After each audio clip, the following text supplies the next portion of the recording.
What's going on, everybody? Welcome back to TTB Ravens Media, bringing you Ravens content every single day. If you want to see the daily Ravens content, make sure to hit the subscribe button down below and hit the notification bell as well if you want to get notified every single time that I'll put a brand new video. Now, this is going to be another episode of the Trust the Bank podcast here. We have two segments for you. We're going to start off with this one. If you're watching on YouTube, it'll just be this in the video, talking about trading for Mark Andrews, or trading Mark Andrews away. So, we'll definitely give our thoughts on that, and then we'll get into kind of the one thing the Ravens should still do before, the season starts. What's the one hole? What's the one need? What is the one thing that we think Eric DeCosta should do? And I'm gonna make the executive decision right now. Nothing to do with firing Greg Roman. That's too obvious of an answer. But if you are watching this on YouTube, fun fact, on Spotify now, they added a feature where you can actually have videoed podcasts. So what I've actually started doing over the last couple of weeks, or about the last week or so, I've been uploading the videos also onto Spotify. So if you're watching on YouTube and you want to be able to watch it, with the closed YouTube app, because I know on YouTube you have to have whatever it's called, YouTube Premium or YouTube TV or whatever it is, so you can close the app and it can still play. You can actually do that on Spotify, and you can listen to the episode, and if you want to watch it, you can open it up on Spotify and watch the podcast video section, which is exactly how it looks on YouTube. So I don't know how, if Spotify puts breaks and ads or anything like that in there. I think it just works how Spotify normally works. I'm not super in tune with how exactly it works, but I don't think there's any ads or anything like that. So if you guys want that, go check it out on Spotify. And if you're watching on Spotify or Apple Podcasts, make sure to leave a review. But Joshua, we talked about this last year. Before the draft, we did an Is This Stupid segment talking about, hey, would it be really that stupid to trade Mark Andrews? The answer was yes. But now, there was recently a trade proposal that's kind of been circling the internet, talking about how the Ravens should trade Mark Andrews. And now the trade that was offered was Mark Andrews and a 5th-round pick for a 3rd-round pick and Amari Rodgers from the Green Bay Packers and Robert Tonyan. That's a terrible trade. But overall, what is kind of your thoughts on Mark Andrews and potentially trading him? Is it an absolutely never do it no matter what? Or is there a situation where you could see, hey, maybe the Ravens do trade him away? I mean, honestly, I would say if Lamar Jackson leaves and they just pretty much say, you know what, we're just going to rebuild from the bottom up and actually, draft the quarterback, believe in him, and start surrounding pieces around him from the get-go.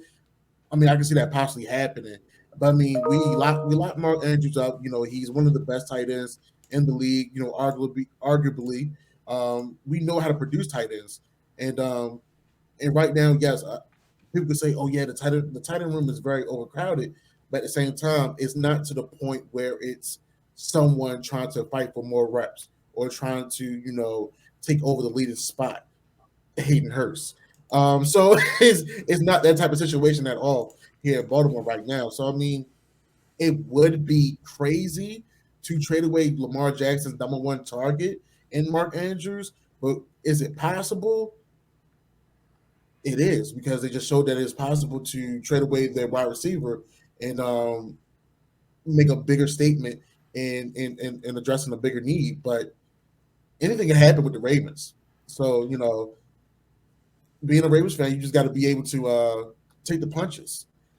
Just not like rolling Romero, though.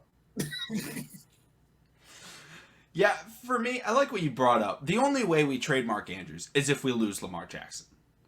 Because at that point, then you're like, okay, now we got to tank. And how do you tank? You get rid of your best players. And Mark Andrews is, I would say, a top 3 player on the Ravens roster. I'll say Lamar 1. I'm not counting special teams, otherwise Justin Tucker's number 1, and then it's Lamar. But Lamar 1, and then I'll probably say Marlon 2, and then Mark Andrews. But you could honestly say Mark Andrews is number 2. You can arguably say Mark Andrews is the best player on the team because, he was the best tight end in the NFL last year. He was the best at his position. Yep. And most other Ravens players aren't the best at their position. Now, Lamar is one of the best at the most important position, so obviously that's why I give him the nod. But overall, Mark Andrews is Lamar Jackson's guy. Whenever you have a duo that is that good, you never want to split them up because Lamar Jackson and Mark Andrews, it's not the scheme. It's not the scheme that makes Mark Andrews great. We watch so often where Lamar Jackson breaks out of the pocket and scrambles, and they've talked about it plenty of times. They play backyard football. Shout out to Pablo Sanchez. But overall, what they do is they move and they have chemistry and they know exactly where the other guy is going to be. If you guys remember, one of the best Ravens games in recent memory, the Monday Night Football game against the Cleveland Browns, the post-poop Lamar, the Superman action Jackson, whatever you want to call the game. The Trace McSorley came in for a 2-drive game, whatever you want to call it.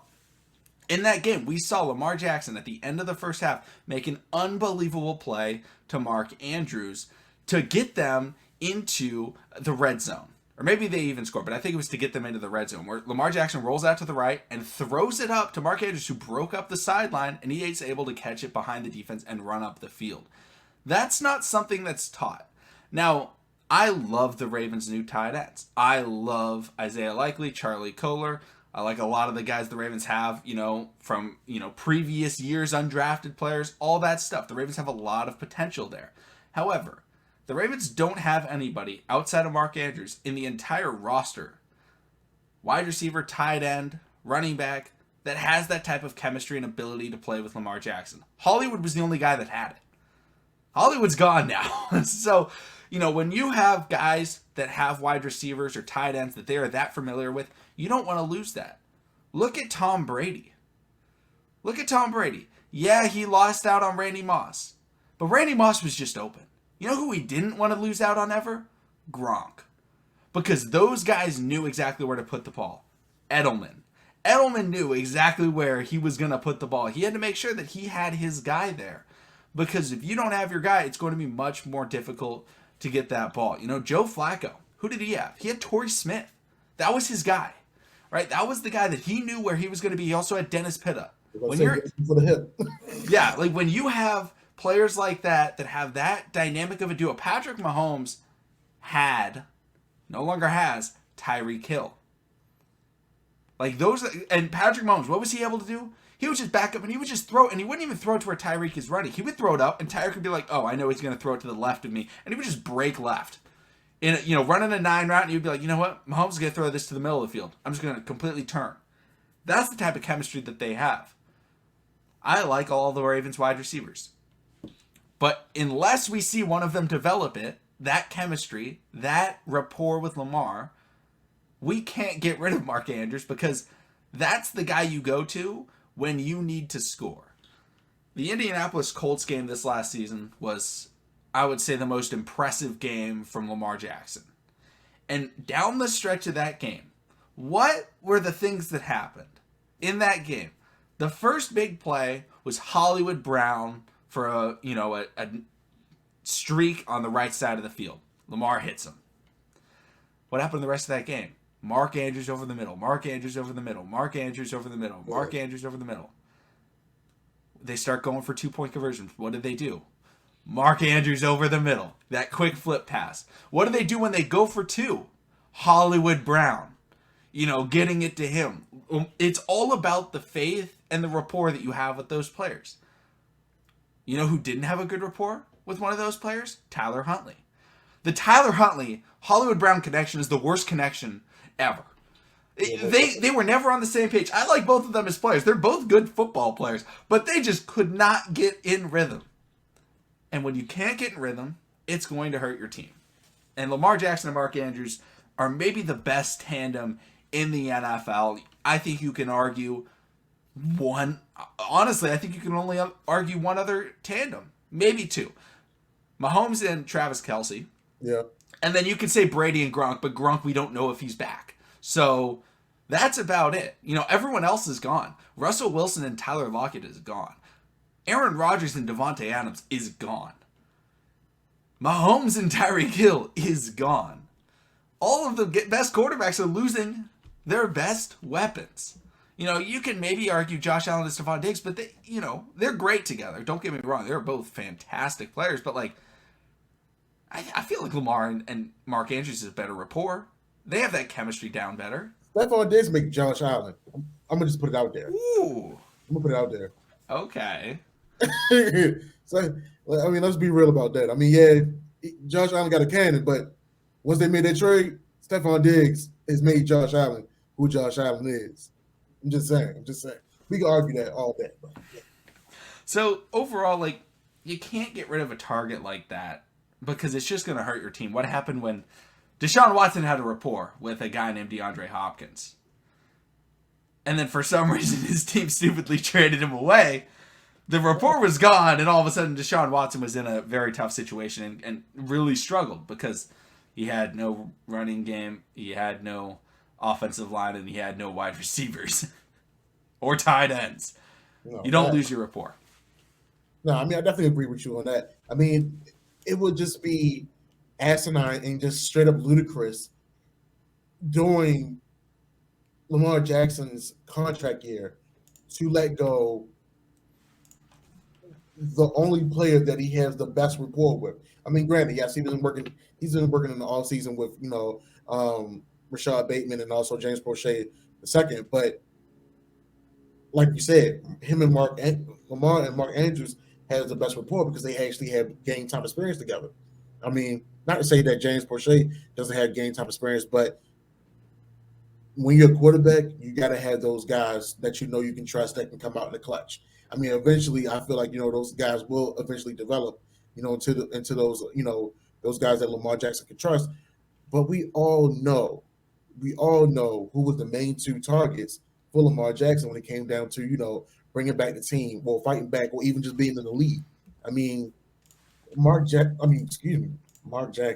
You might as well call him Mark Jackson the way they play together. Mark Andrews, for being a third round pick and just accelerating to who he is now. I mean, granted, unfortunately, it was true because Hayden Hurst, went down, but we got that next man up mentality, and from that next man up mentality, he just been doing the dang on thing. So I feel like if we were to trade Mark Andrews, I don't know what's going on. I would not understand what's going on in the facility over there at Orange Mills. I'll just be a little flabbergasted because if you trade Mark Andrews, that means that we shipping somebody else out too before this while the season's going, or after the season is over. I mean, if I let go of Mark Andrews, I would see about trading Lamar Jackson during the season. I'm sorry. If we're going to tank like that, if we're going to tank that bad, I'm just saying. And Mark Andrews is on a great deal. He's getting paid around $16 million a year, which you may think, oh, that's pretty expensive. He's making the same amount of money as David Njoku. That's worthwhile. If you're getting arguably the best tight end in the NFL, last year I wasn't willing to say that. I kept saying he's number 3. I felt like he wasn't in the tier as Kittle and Kelsey. I felt like he needed a little bit longer to establish himself. I think he did that. I think he's in the top tier. David Njoku's not in that top tier. He's not in the second tier or the third tier. He's in the 4th tier, maybe. Like, if you're getting that kind of value at a position, that's worthwhile, right? Like, so it's not like he's on a bad contract. Not at all. He's great with the coaches. He's great with the team. He's great for the system. Absolutely. Like, overall, you can't trade Mark Andrews. You can trade a lot of players. You could trade...